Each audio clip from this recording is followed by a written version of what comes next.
What's up guys, Anfield here. Welcome back to a new video. So today's video we're doing an update to the top 5 tier 10 heavy tanks video I made not too recently. Let's just say that because not too long ago I got a lot of comments on some of my top 5 videos, and most of them are quite old, including this one. I guess for some reason YouTube's algorithm was promoting it to some people and I was getting comments on there. People didn't seem to realize how old the video was and was being asked about tanks that didn't even exist at the time or had been since nerfed or buffed or whatever it happens to be, and asking me about the list in that sense. So as a result, I decided I was going to maybe look at doing this again. So I asked in a YouTube poll which one people would prefer to see the most, and it was heavy tanks that won out in that sense. So we're going to start with this one, and maybe I'll do the other ones as well if people are interested.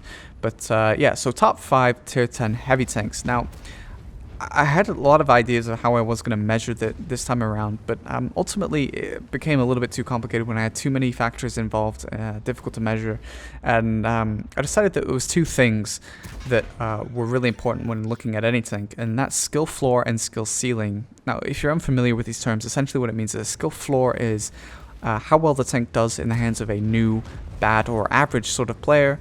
How well the tank performs for them, and then skill ceiling is how well the tank's actually full capabilities are in the hands of an actual experienced or very good player.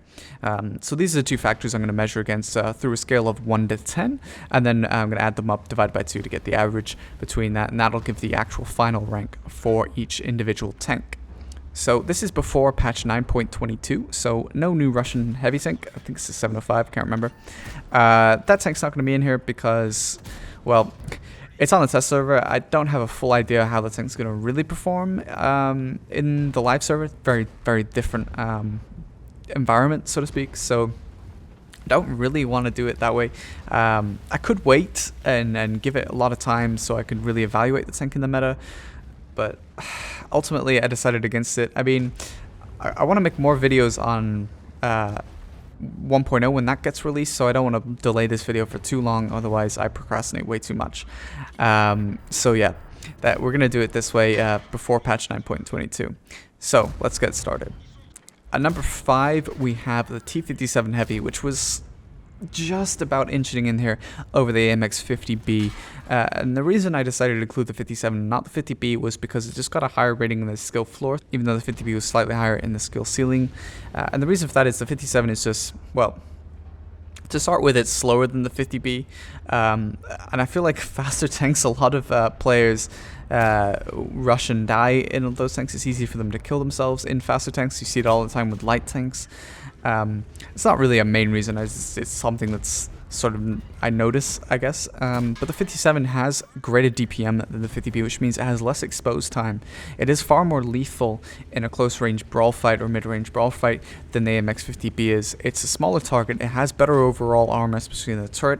It doesn't mean it can't be penned, it can, but it does much better, whereas the 50B's turret is huge and everyone shoots it, so it's much more vulnerable in that sense. So 57, due to its actual ability to brawl in a close range fight, get its DPS off compared to the 50B, is why it's on this list over the 50B. It also does quite well in the skill ceiling category, but because it's slower and the gun handling isn't so great, it doesn't have a huge score in skill ceiling. So for its skill floor, I would give it a 7, which is much higher than what the 50B would have gotten because of the reasons I've stated. It does quite well for new players and average players, I think, and so as a result it will get a 7. Whereas with the skill ceiling, I did give it an 8, which is higher than the skill floor, but just because if you are good at the 57, its potential for DPM is huge. I mean, it truly is a monster in the right hands. If you can get over the gun handling, it just pumps out damage so well.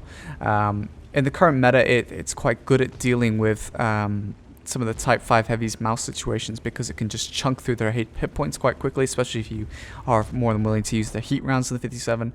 So it is quite good at dealing with those tanks, which there are more than a lot of. So at number 4, we have the mouse. Now, if we go back a few patches, the mouse was the number 1 tank for quite a while. Absolutely incredible tank. It was just everything, armor, DPM, it just had everything going for it other than speed. Incredible. But then they did obviously nerf it, which they needed to do. However, I felt like they should have brought the armor down a little bit more, or at least made the weak points more available. But instead they decided to nerf the DPM, which is okay, fine. They did nerf something at least. But it's still quite good. It's still alright. But mainly it's the armor that goes for it, and that's what really pulls this tank up the list. Is the armor is so good. 3,000 hit points, and that armor is incredible. It really does deal a lot of damage. Due to the fact that it can survive for so long.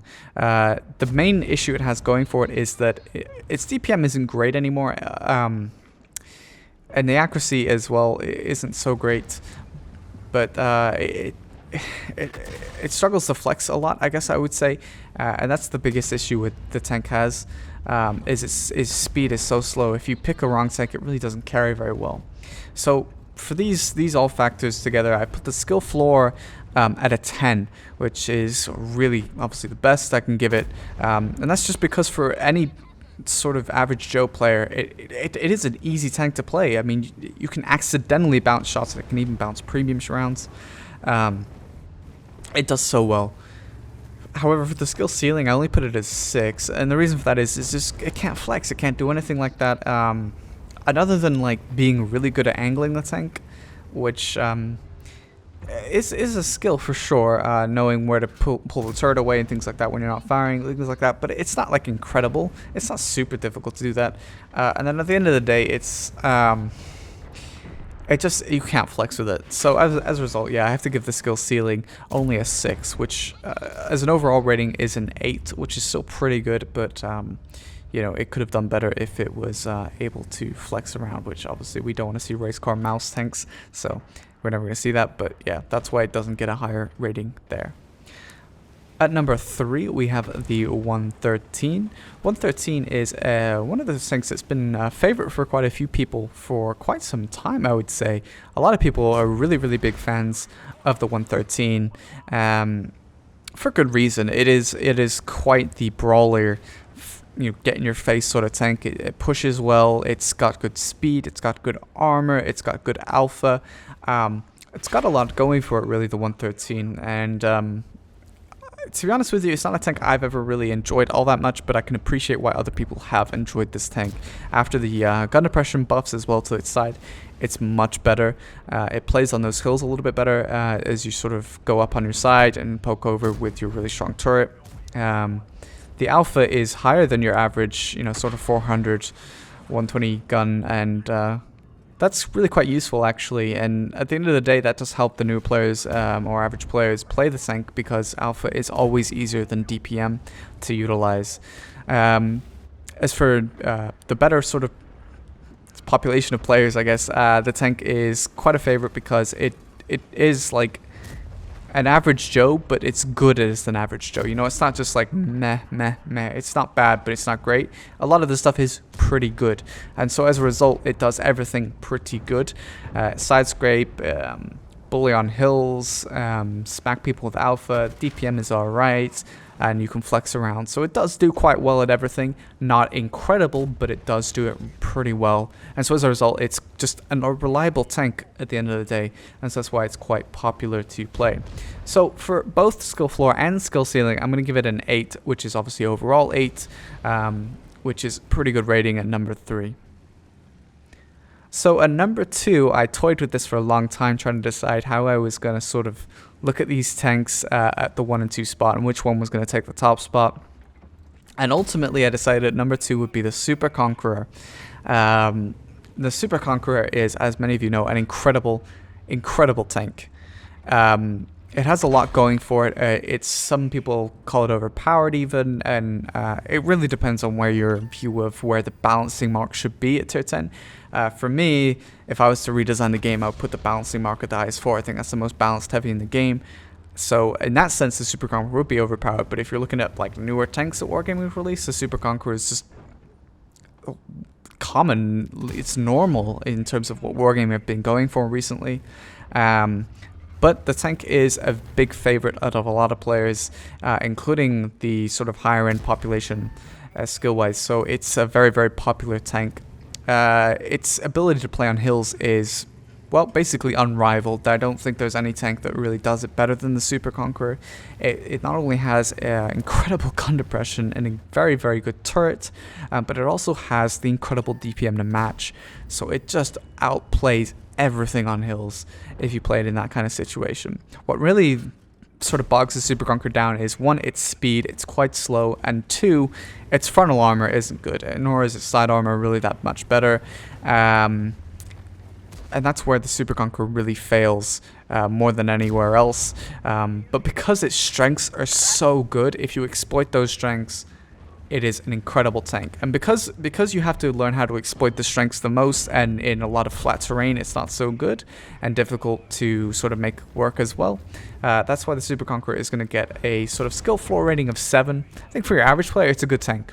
It's a solid tank, but it's not, you can't exploit it that well when you're an average player, and I've seen it firsthand that they can't. So as a result, I've sort of given it a 7 there. But on skill ceiling, I'm giving it the highest rating of 10 because it truly is amazing. Now, I almost gave it only a 9 because of the speed, but I think because of how good it is in the hilly terrains and abusing terrain in that sense, with its DPM and turret, and the fact that even on level terrain the DPM is so good that you can sort of still find ways to make it work even as a support vehicle, it's worthy of a 10 rating on skill ceiling.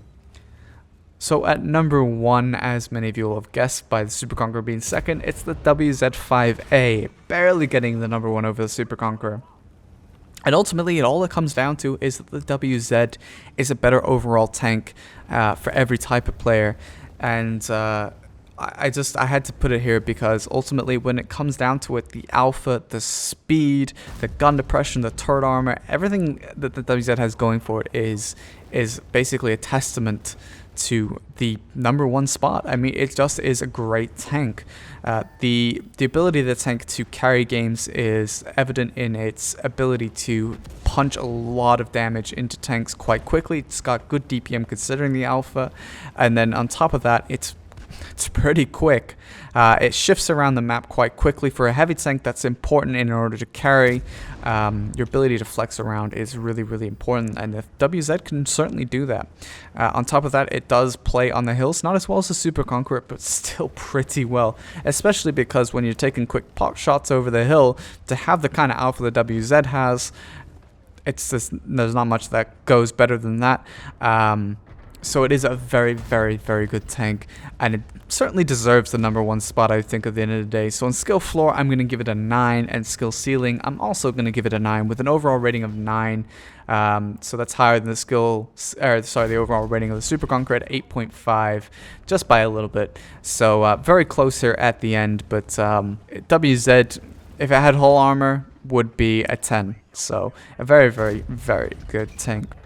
So yeah, that wraps up the video. I hope you guys enjoyed it. I hope it was sort of at least informative in some sense. Maybe you just enjoyed having a little bit of a list. I know people enjoy these kind of things. So yeah, let me know what you think. Maybe you would have a different list. I'm sure many of you will have different lists. It all sort of comes about where you sort of approach the game and what mentality you look at the game. So things can change depending on who is sort of making the list. But I hope you guys enjoyed it. Let me know if you want to see more, and I'll catch you in the next video.